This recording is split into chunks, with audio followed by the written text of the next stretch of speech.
don't forget about the assignment that was given to you yesterday that's due tomorrow, and that is to read pages 28 to 35, do section review pages 30 and 35, two different section reviews, and I want those in complete sentences. That's for Wednesday. Today we're going to continue looking at the establishment of the 13 colonies. We've spent some time looking at the New England colonies, and we spent a little bit of time yesterday looking at the middle colonies. Today we're moving on to the southern colonies. And we begin by looking at what's included in the southern colonies. That would be Maryland, Virginia, North Carolina, South Carolina, and Georgia. Those are the southern colonies. And we start our examination of the southern colonies with the colony of Virginia. We've already looked at Virginia a little bit with the establishment of Jamestown as the first permanent settlement in Virginia. And so we come then to a pivotal year, 1619. 1619 is a year to remember. It is a year in which there are three major events that greatly affect the settlement at Jamestown. The first thing that happened was that martial law was lifted. Now, does anybody have an idea what martial law is? It almost looks like marital law, doesn't it? But that would be the I over here. So it's not marital, but some might think that it's very similar. Martial law is military rule. So the people of the settlement did not have any say. It was rule from above. There was a military presence or the governor that had strict control. And so the settlement had become prosperous enough that the strict regulations were no longer necessary. They had given up on the idea of working communally, where you work together and you share together. That didn't work, and so people have their own plots of ground. They are working for themselves, and they are doing well with that. So they no longer need the strict regulations. And so they made a move toward establishing a government in which they could participate. So they formed a legislative assembly, which they called the House of Burgesses, and that met in Jamestown. So this is governing the entire colony of Virginia with the House of Burgesses in Jamestown. So that's an important thing to remember, the establishment of the House of Burgesses, the first legislative assembly established in America. Any questions about this first event in 1619? As a picture of the House of Burgesses as they are meeting. Okay, the next event that occurred in the pivotal year of 1619 is the first African slaves arrived. The first African slaves. Now, when they arrived, it wasn't something that the settlers in Jamestown or in Virginia desired. They weren't looking to have this. It was something that was brought upon them, and they accepted it. But these first African slaves were actually treated like indentured servants. So they weren't treated like slaves would be later. They were treated as workers who would eventually be given their freedom. Gradually, however, over years, blacks who were brought there into Virginia or other parts of the country were placed in permanent bondage. So initially, it was considered temporary. Eventually, it began to be viewed as permanent. All right, any questions about the arrival of the first African slaves?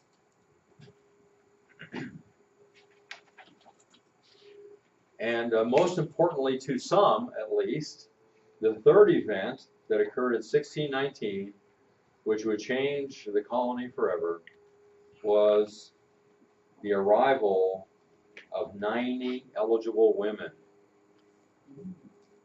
What do we mean by eligible? Single, yeah. They came over for the express purpose of getting married. So these 90 women come over on a ship, and they came as available for purchase as wives.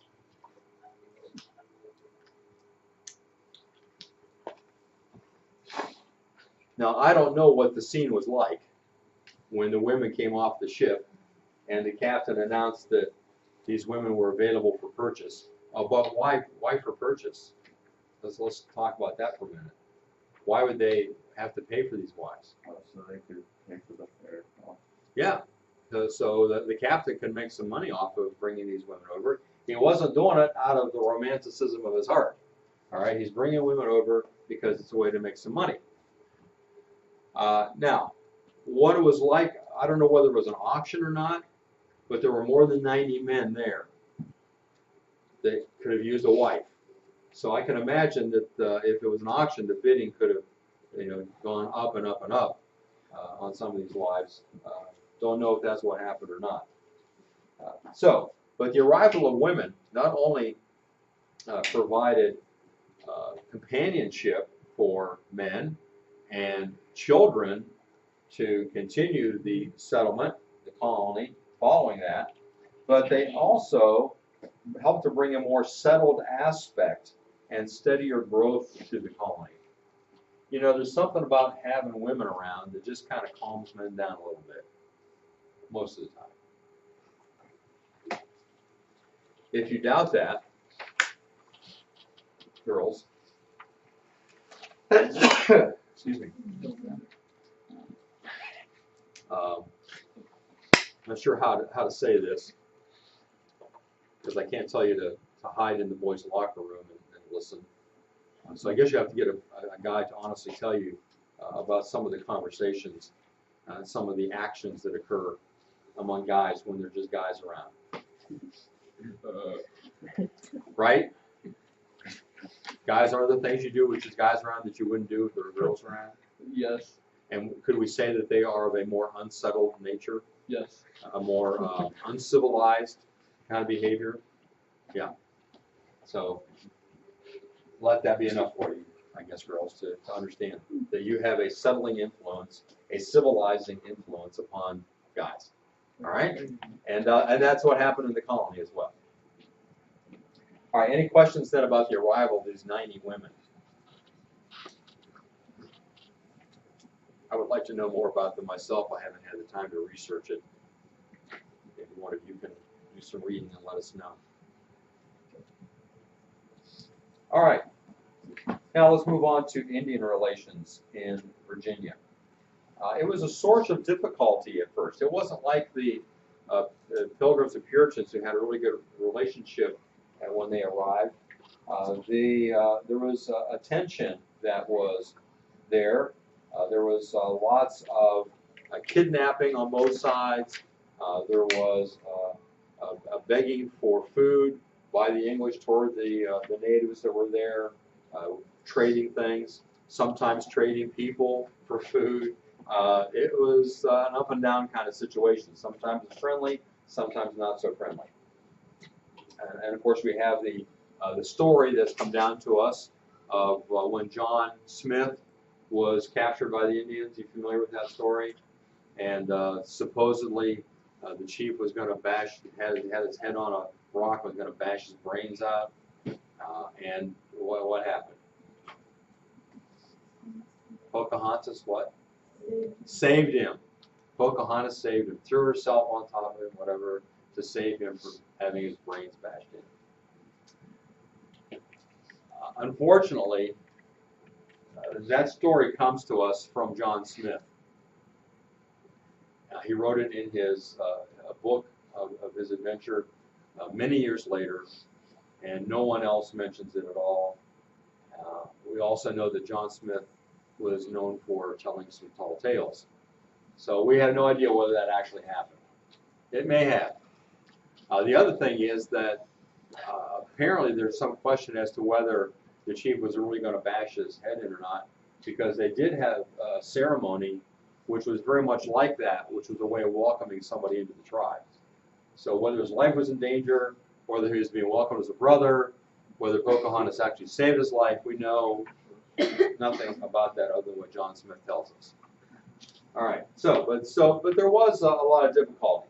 The initial tension was eased, however, by the marriage of Pocahontas, not to John Smith. By the way, how many of you have seen the cartoon movie Pocahontas? Okay. Try to dismiss everything in that movie from your minds. Erase it from your minds because it's likely not to be true. I don't know if there's anything in that movie that's true except for the fact that there was somebody named Pocahontas and there was somebody named John Smith. There was no romantic relationship between the two. Smith was in his 50s, Pocahontas was 12. Smith was married, so not like the movie at all. Let's see, what else was I going to tell you before I got off onto the movie? Pocahontas was captured by the English settlers. She was kidnapped and was being held there in Jamestown. While she was kidnapped, it was quite a long time that she was held there, and she heard the gospel and became a Christian. And then developed this romantic relationship with, not John Smith, John Rolfe. And so she ended up marrying John Rolfe. Well, that brought the two sides together. Now they're in-laws, if you will, the English and the Indians. And so that helped to alleviate a lot of the strife that was there. And here's a painting that someone has done of the marriage of Pocahontas to John Rolfe. Rolfe was important for another reason, and that is he's the one that developed tobacco as a cash crop. What's a cash crop? You familiar with that term? Cash crop. Kayla? Yeah, it's very simple. So it's not one you're eating yourself, consuming yourself, it's one you're using to make money. Well, through the efforts of Sir Walter Raleigh, tobacco had been introduced into England and thereby into Europe. And it became this fad of using tobacco, smoking tobacco, chewing tobacco, snorting tobacco, all these things, and people thought it was really grand to do this in Europe. And so Rolfe capitalized on that, and they started growing tobacco and taking it to Europe and selling it and making money. So it was a big money maker for them. In fact, tobacco became so important as a cash crop that people were growing tobacco any place they had a few inches of land outside their front door. If there was some dirt there, they were growing tobacco in it.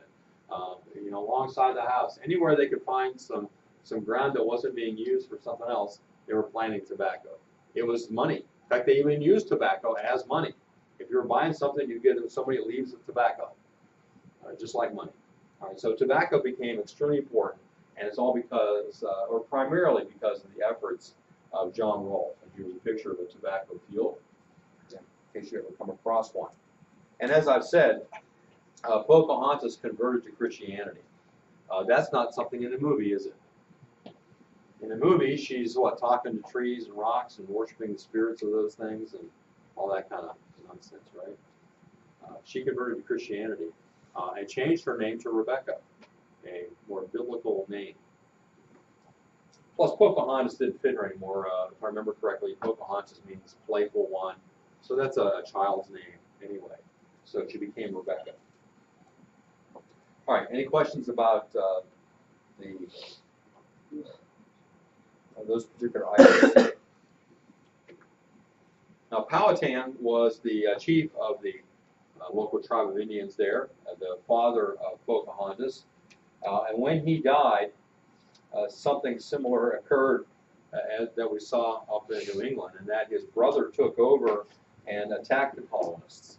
And he killed 347 of them. So that animosity continued, which eventually brought about the dissolution of the Virginia Company. The Virginia Company couldn't handle the things that were going on with the attacks from the Indians and attacks back, and so Virginia came under the control of the king himself, became a royal colony, in 1624. All right, any questions about Virginia? Some of the interesting things that occurred there. Okay, let's move on then to Maryland, my Maryland. Maryland was a proprietary colony. Remember that? That's a colony that the king allows someone else to control, and under a proprietor. The proprietor of Maryland was Cecilius Calvert, or he was Lord Baltimore because of his official rank in England. So Calvert is his real last name, or he's called Lord Baltimore. And he established a settlement called St. Mary's in Maryland. Maryland would be this area right here initially, although you see Pennsylvania claims some of it. Eventually it would gain some from Virginia. But here's St. Mary's City. That's considered part of Maryland. And who do you suppose he named St. Mary after? What might you think? I'll tell you what, I'll tell you one more thing about him. He was a Roman Catholic. So who do you think he named it after? That's not what most people would suppose, because you know the answer. You might suppose what? After the Virgin Mary, right. But the correct answer is he named St. Mary's after the king's wife, whose name was Henrietta Maria, the wife of Charles I. And she was Roman Catholic, so because of this connection with their common religion, that he named that city St. Mary. There are two motives for establishing this colony in Maryland. One was as a provision of a refuge for English Catholics, because by this time in England, Roman Catholicism is on the out. Following the reign of Bloody Mary, Catholicism was no longer the religion of England. It had become Protestant, solidly Protestant, and so Roman Catholics were not able to worship as they desired, were even persecuted to some extent. And so Calvert decided that they needed a place in America to which they could go as a place of refuge. The other motive was for commercial reasons. He was looking to make money. So twofold, as a place for Roman Catholics to settle and a place from which they could make some money. One interesting thing that takes place in Maryland is the Toleration Act of 1649. In that legal document, it gave liberty to Catholics and to any others who wanted to come there. They wanted to attract Protestant settlers as well. But they were afraid that one day Protestants might outnumber Catholics, and then the Catholics would be in the same situation again, where they would be in the minority and possibly persecuted. So this Toleration Act not only gave liberty to anyone, Protestants and Catholics, but protected Catholics from any future incursion on their liberty. So they said this, that no one professing a belief in Christ should be troubled in the free exercise of his religion. So that includes both Protestant and Catholic. And by 1776, Protestants did heavily outnumber Catholics in Maryland, but Catholics still maintained the freedom of religion that they desired. All right, any questions about Maryland? That's all we're going to say about Maryland at this point. So, several things you need to remember. It was a refuge for Roman Catholics. It was started by Calvert, or Lord Baltimore, and the Toleration Act of 1649 gave liberty of religion to anyone who professed Christ, Catholic and Protestant alike. Okay, let's go to, oh, I forgot to ask, was anybody here born in Maryland? Anybody been to Maryland? Okay, quite a few have been to Maryland. I lived in Maryland for a couple of years. It was a really nice place to live. We lived up in the mountains, so in near Frederick. And what about Virginia? Anybody born in Virginia? How many of you have been to Virginia? Okay, almost everybody. Virginia has a lot of historical sites as well as beaches. How many of you went to the beach in Maryland? I mean in Virginia? Okay, how many went to any historical places? Oh, good. Where did you go? Williamsburg. Williamsburg. Okay, Williamsburg is a great place, isn't it? Who's been to Williamsburg? Okay. Some of you who didn't even go to historical places in Virginia said you went to Williamsburg. Is that right, Lily? Did you have your hand up for? Yeah. Okay, I thought you didn't have your hand up for going to a historical place. Williamsburg is a great place. That's one of the places that I, in the past, have taken students on mini term. It was wonderful. Any place else besides Williamsburg? There's some other great battlefields there to visit as well. Okay, so that's Virginia, Maryland, the Carolinas. Anybody born in the Carolinas? How many have been to the Carolinas? Okay, how many have been someplace in the Carolinas besides the beach? Okay, good. Not just the beach. All right. Any place historical? Anybody's been? Where? To the first airplane. Kitty Hawk? Yeah. Yeah. Did you walk on the beach there? Yeah, we go there for the beach. Did you walk without sandals? Wasn't the beach kind of rough? Yeah. Yeah, I thought it was kind of stony. The beach was when I was there. Where else? Anybody? Any place else? Anybody's been historical in North or South Carolina? I think Charlotte. Charlotte? Yeah, that's a neat city to go to. Place else? Okay. So let's look at the Carolinas.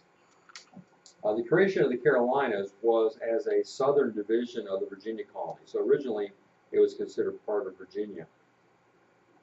And it was divided off as Virginia was getting too large of an area. Carolina is actually named for King Charles I. The Latin for Charles is Caroline. You might remember in world history, the Carolingian dynasty was named after Charlemagne, who was Charles the Great. Similar word. The settlement of the Carolinas then remained undeveloped by the original proprietor, and in 1663 a new charter was granted. And from that, two settlements emerged. In the northern area, the town of Albemarle, and in the southern region of the Carolinas, Charlestown, of course named after King Charles again. All right, so there are two settlements that developed. This is going to become important a little bit later, we'll see. The economics of the Carolinas differed from north to south. In northern Carolinas, the major means of making money was tobacco, and this area attracted few settlers. Fewer settlers came to northern Carolina, and they were largely dependent on tobacco. In southern Carolina, there was more attention paid to that area by Sir Anthony Ashley Cooper, who was the proprietor. And because he was paying more attention to that area, more people came. And in that area, the more productive crop turned out to be rice.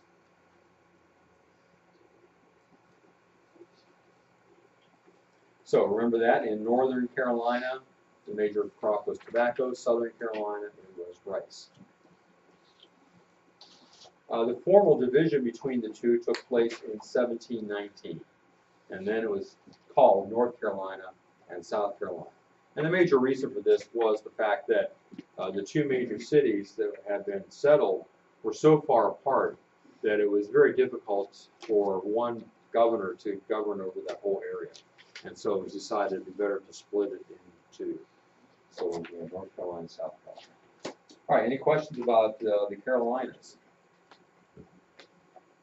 Very little you have to know there. Know the crops, know the proprietor that is responsible for bringing most of the settlers over. So they actually keep it. Okay, let's go to the last of the southern colonies, and that's Georgia. Anybody born in Georgia? Anybody been to Georgia? Anybody been to historical places in Georgia? How about Atlanta? That's kind of historical. Who's been to Atlanta? 40? How many of you have been to the Coke Museum in Atlanta? Oh, none of you. If you ever go to Atlanta, you've got to go to the Coke Museum. It is wonderful. I don't even like Coke, but I like the Coke Museum. They show you the origins of Coca-Cola, how they make it, all this stuff. But the most interesting part is they've got a room where they have Coca-Cola products from around the world, and you can taste these products. And there are soft drinks in some parts of the world made out of stuff you've never heard of. And if you taste Coke in different countries, it tastes different as well. Some people, in fact, I see in the grocery store sometimes, Coke that was hecho en Mexico, made in Mexico. Some people prefer Coke from Mexico to the Coke that's made here. Any of you in that group? Okay, and so Michael, why do you prefer made in Mexico? Most like made in the bottles instead. It's in glass bottles, just like the old days. And it's also made with real sugar, cane sugar, instead of the corn syrup that's used in this country. Okay, so how do we get to Mexico? Oh, and Coke. Atlanta and the Coke factory. Go there. Another great thing to see in Atlanta is Stone Mountain. It has a carving of Confederate leaders on the side of a mountain. It's just wonderful. There's some people who want to dynamite it out of existence because it has Confederate leaders. Georgia was settled with two purposes. One, to establish a military buffer zone against Spanish Florida. Florida is right below that area, and the settlers in the Carolinas were experiencing raids from Indians in Florida, the Spanish. Spanish sometimes sent the Indians from Florida, and so they thought, well, if we have a colony in between us, they'll get the attacks and not us. So, nice idea. So it was a military buffer zone. Secondly, it was to provide a productive place for debtors and vagrants. Back in England, if you were in debt and couldn't pay your debts, they threw you in jail, which doesn't really help you to pay your debts, but that's what it was. If you're a vagrant, didn't have a place to live, they threw you in jail. The jails were getting overcrowded. What are we going to do with all these people? Send them to Georgia. They can start a new life there. They can be productive, and it solves a lot of problems. All right? Any questions there?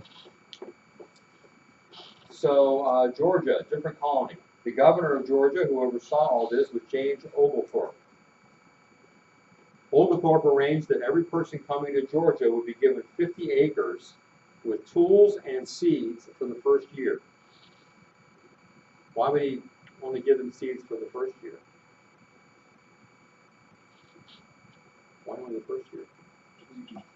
Use the property made to keep growing.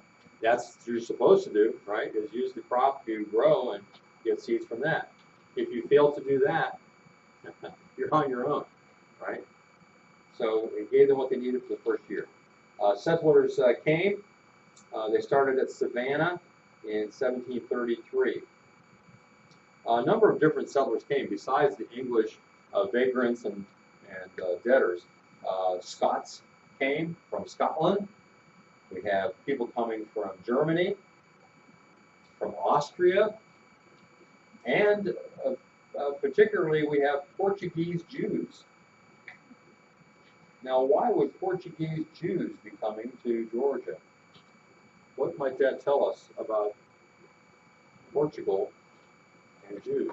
Jews living in Portugal. Yeah. So they were being persecuted, maybe even kicked out of Portugal, just like they had in Spain in 1492. So Georgia saw rapid growth and commercial success. All these different people there. You can still see pockets of areas of Georgia and even the Carolinas that were just settled by Germans or Scots. So, all right. Any questions about Georgia? All right, tomorrow we will finish up our look at the 13 colonies by thinking about the emerging American. That would be kind of a summary. Then we'll go over the assignment you have for tomorrow as well, the questions that you're answering, and that will set us up for a quiz on Thursday over the middle and southern colonies together. A quiz on Thursday over the middle and southern colonies. After we take that, then we'll be ready for a test on Friday over Chapter 2, which will include all the colonies together. Any question about what is to come?